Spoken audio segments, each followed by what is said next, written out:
Lyapunov'un ikinci yöntemine geçeceğiz. Şimdi Lyapunov'un ikinci yöntemi ve bunun lineer kontrol problemine uyarlanması konusundan devam ediyoruz. Öncelikle burada lineer kontrolcü problemini tanımlarken yine x'dat eşittir ax artı bu diye tanımlamıştık. Ve performans indeksini de kuadratik olarak belirledik.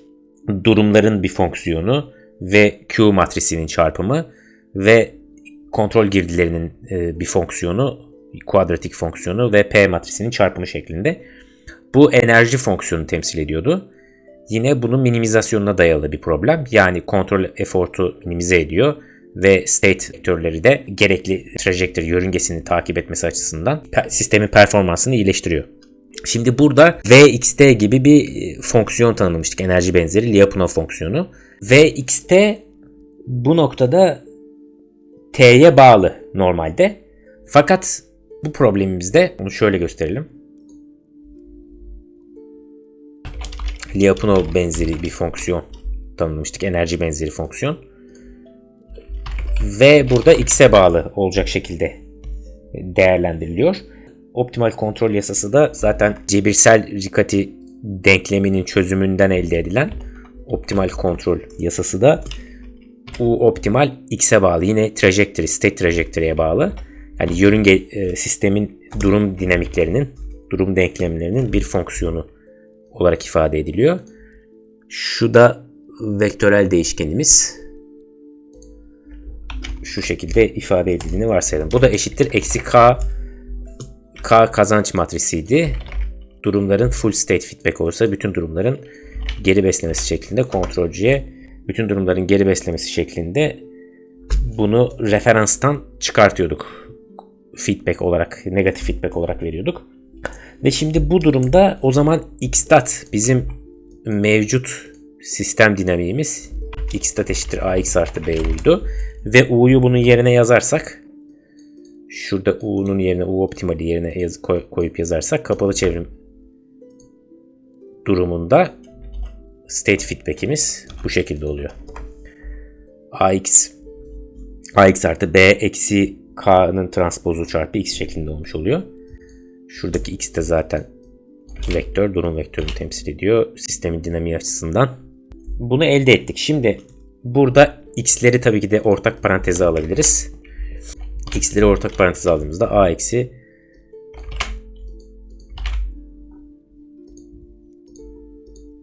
eksi b çarpı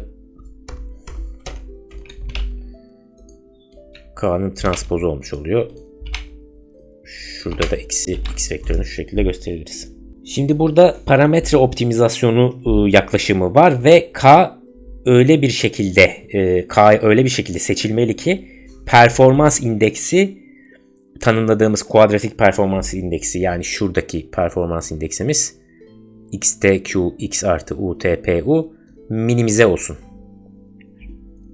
Ve dolayısıyla bu sonuç başarıyla sonuçlanacak ve bu durumda k'da yani k'ya göre kısmi türevlerinin 0 olması gerekiyor optimal değeri için. Peki bu kısmi türevleri şimdi öncelikle o zaman Lyapunov fonksiyonu tanımlayalım. Lyapunov fonksiyonumuz yine kuadratik bir fonksiyon. Aynı performans indeksindeki gibi tanımlanabiliyor. State vektörleri cinsinden. Xt ve xt zamana bağlı. Bu integral fonksiyonu tüm durumlar için, tüm zamanlar için geçerli. Sıfırdan sonsuza control action sürdüğü, tabii ki de bunun bir kısıtı var. Control action sürdüğü müddetçe sıfırdan sonsuza x'in transpozu Q matrisi, bu da zaten diagonal bir matris. State'lerin katsayılarını belirliyor. Bunu zaten önceki derste anlatmıştık. Yörünge takibi için gerekli. Ve bu da minimum efor için gerekli. Yani biz istenilen kontrolcüyü öyle bir ayarlayacağız ki şu şekilde diyelim bir referansımız var. Şöyle bir referansımız var.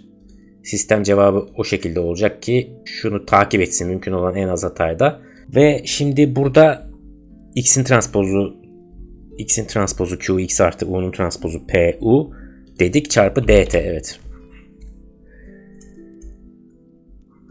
Şimdi bunu tabii ayırabiliriz. Yani şu şekilde ayırabiliriz. U artık neye bağlıydı burada? Eksi KTX'e bağlıydı. U optimali yerine koyduğumuzda, yani eksi KTX'i buraya yerleştirip koyarsak bu durum ne oluyor? Şu şekilde oluyor. Artık U da X cinsinden ifade edilebiliyor. Bir K kazancı. Yine KP duruyor. KP K'nın transpozu şeklinde.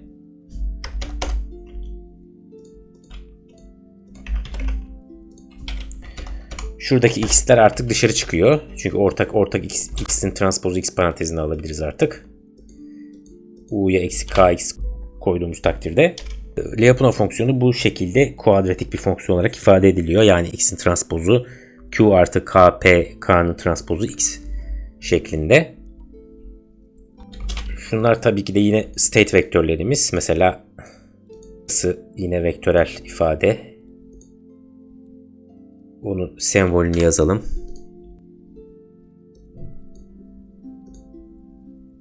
Şu içerisi de matris formunda.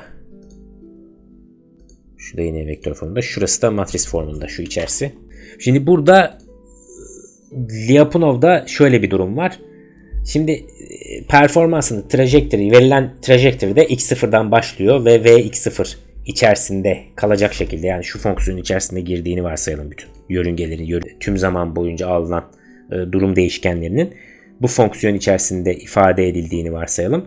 Ve burada sıfırdan büyük olması için burada karesel fonksiyon seçildi. Yani Lyapunov fonksiyonunda enerji benzeri temsil ettiği için enerji fonksiyonumuz kendi içerisinde sıfırdan büyük, pozitif definite. Şu şekilde tanımlayalım. Ve bunun türevi de negatif definite olması lazım. Neden yani bu şekilde türevinin olması lazım? Şöyle diyelim. Sıfırdan küçük. Zamana göre türevinin sıfırdan küçük. Şurada pozitif semi definite olabilir. Şimdi şunun da türevini diyelim. dv bölü dt. Yani v dat. Zamana göre türevi. Burada yine v dat x. V dat x'i yazacak olursak varsayıyoruz. Karesi, yani karesel terim var burada. Şöyle eksi total derivative olduğu için x'in transpozu q artı kp k'nın transpozu x şeklinde oluyor. Vx zaten kuadratik ve burada negatif, yani sıfırdan küçük olması gerekiyor. O zaman zaten Vx de şurasına şöyle diyebiliriz. Bir tane R0 çözümü de, yani Riccati equation çözümü de olacak şekilde, yani R0 olacak şekilde değerlendirebiliriz. Şimdi burada Lyapunov fonksiyonuna değinelim. Lyapunov fonksiyonunun özelliklerine bakalım. Lyapunov function. Burada şimdi mekanik sistemlerde kararlı olabilmesi için toplam enerjisini üzerinden değerlendirme yapılıyor kararlılık analizlerinde. Sistem kararlı olabilmesi için enerjisini sürekli azaltması gerekiyor ve bu toplam enerjisini, yani yörünge boyunca diyelim mesela şeyden başladı, herhangi bir noktadan başladı. Ondan sonra başlangıçtaki orijine gitti. Yani enerjisini sürekli atar. Bu trajectory vektörü olsun, trajectory yörüngesi olsun.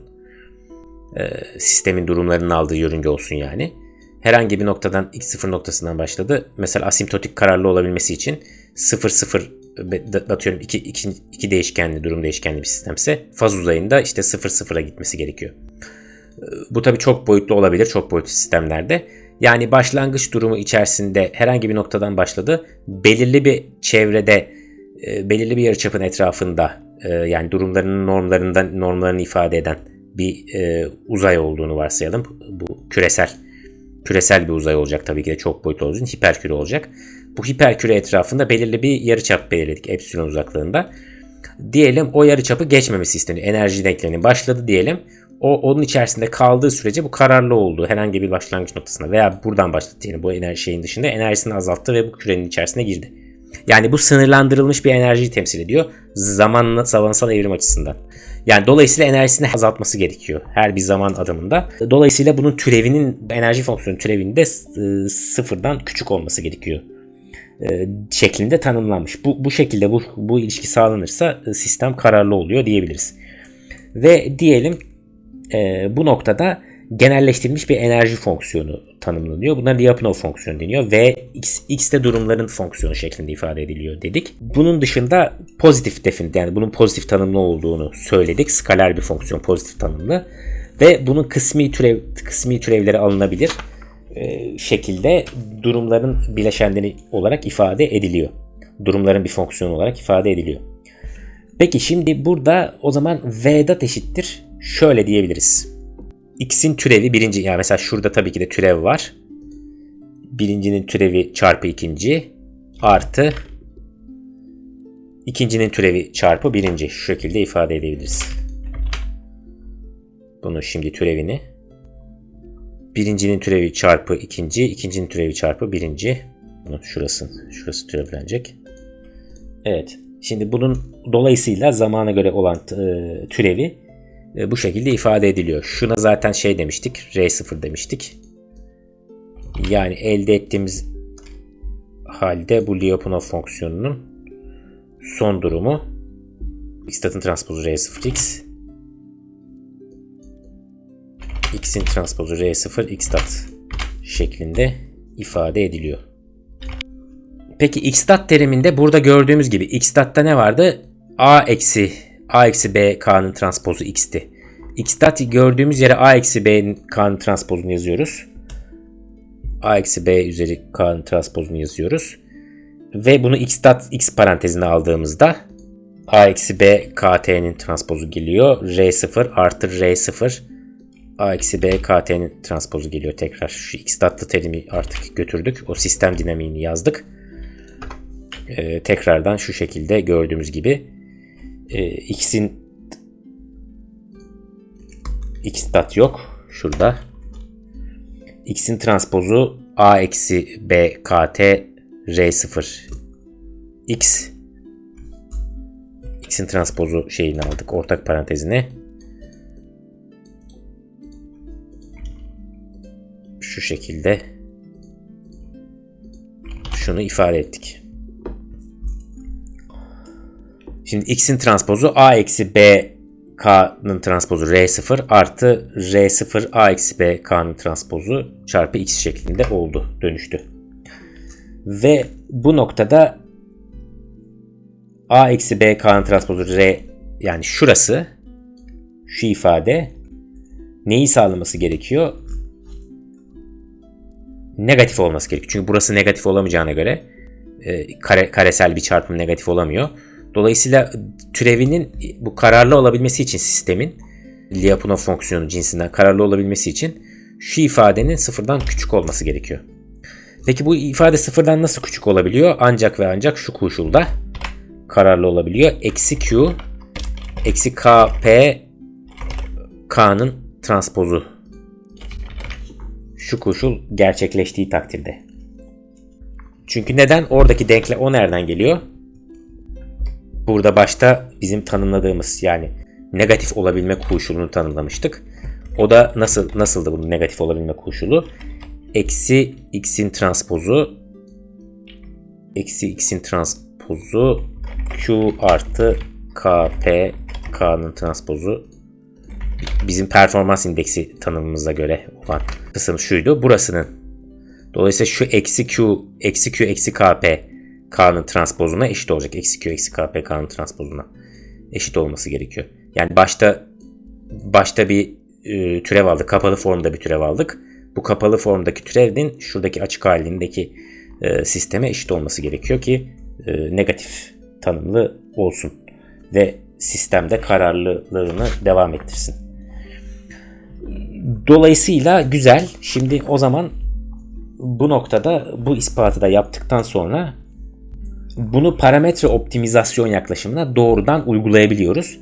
Ve bunu çözebilmemiz için, yani eksi q kp kt'yi çözebilmemiz için R0'ın elemanlarının k cinsinden tanımlamamız gerekiyor. Şimdi şu eşitliği o zaman açalım. Yani bunun uzun haliyle yazalım. Şu R0'ı dağıttık. artı AR0 tekrar eksi BKT R0 yani eksi 2 AR şöyle oldu.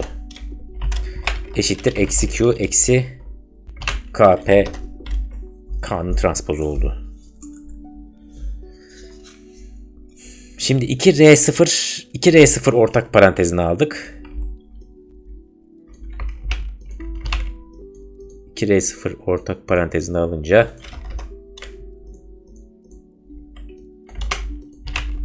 A eksi BK'nın transpozu oldu. Eşittir.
Eksi Q eksi KP. Evet. Şuna eşit oldu. Şimdi burada K'ya göre alacağız. K'ya göre türev almamız lazım. K'ya göre kısmi türev aldığımızda elde edeceğimiz eşitlik şöyle olacak. Şu kısım gidecek zaten. A'lı kısım gidecek.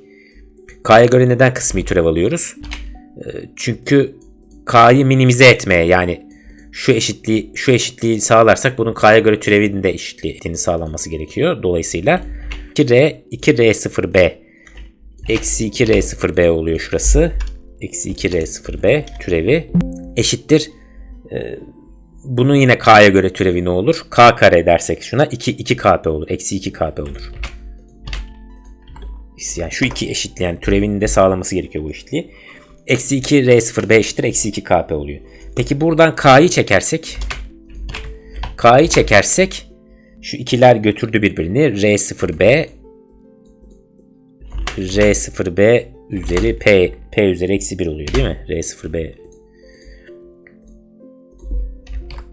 Bu da işte Cebirsel-Riccati denkleminin çözümünde yine K'ya daha önceki bölümde anlattığımız Cebirsel-Riccati denkleminin çözümü.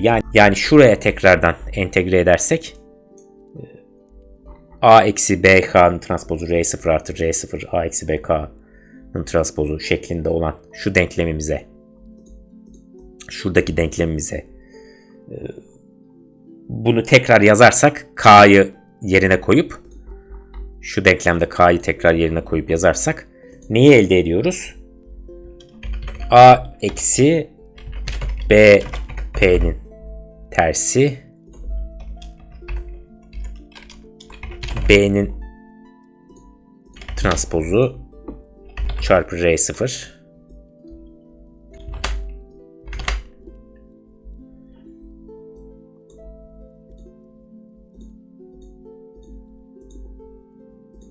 şimdi transpozu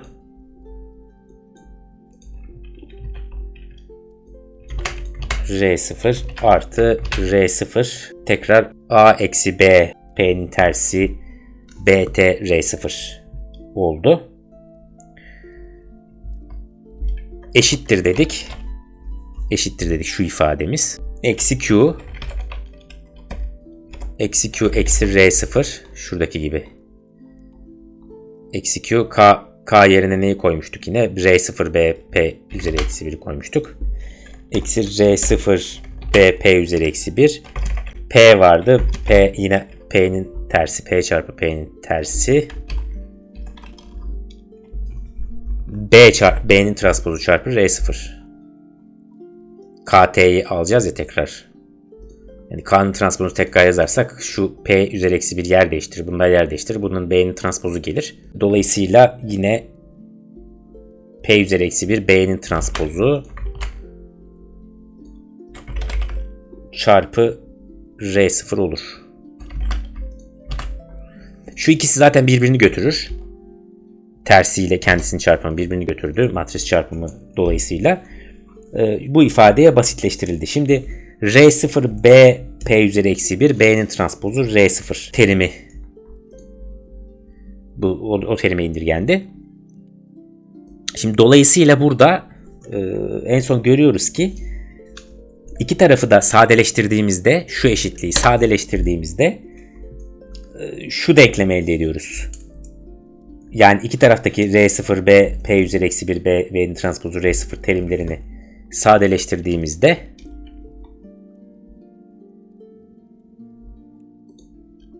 A'nın transpozu artı R0 A.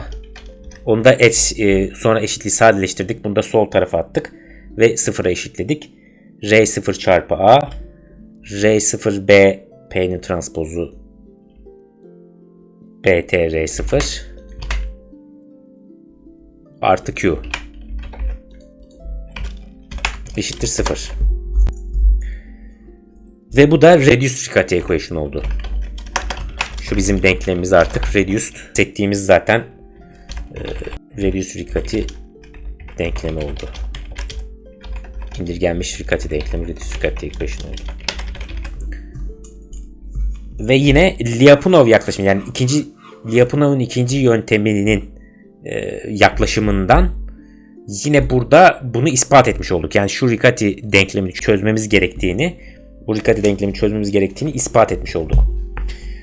Dolayısıyla burada denilebilir ki mümkün olan en az enerjiyle bu işi götürebilmek önemli.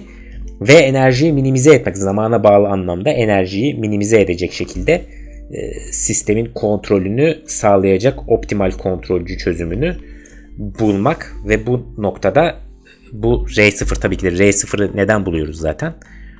R0'ın çözümünü bulursak, denklem sistemin çözümünü, R0 sabit olduğu koşulunda reduced Riccati degenerate ya da reduced Riccati equation'ı tekrar elde etmiş oluyoruz. Yine o zaman en başta söylediğimiz duruma geçtik. A'nın transpozu R0 R0A eksi R0B P üzeri eksi 1 BT R0 artı Q eşittir 0 olacak şekilde.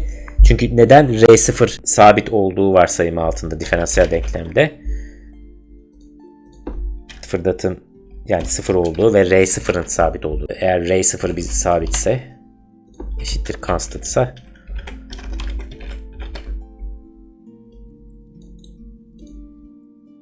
R0'da da 0 oluyor. O zaman indirgenmiş Riccati equation'ı elde etmiş oluyoruz. Bunu da başta anlattığımız formda ifade ediyoruz. Ve bu yöntemde enerji, Lyapunov fonksiyonu cinsinden enerji eşitliğinden de ispat oluyor. Yani enerji benzeri denklem üzerinden de ispat edilmiş oluyor. Yani öyle bir optimal kontrolcü yasası buluyoruz ki sistemi hem kararlılığını hem yörünge takibini eksiksiz, kusursuz bir şekilde sağlıyor. Yani yörünge takibini optimal şekilde sağlıyor. Hem de enerjiyi minimize edip kararlı halde devam etmesini sağlayacak şekilde kontrol yasasını üretiyor. Evet, böylelikle sonlandırıyoruz. Dersimizi sonlandırmış oluyoruz. Dinlediğiniz için teşekkür ederim. Sağlıcakla kalın.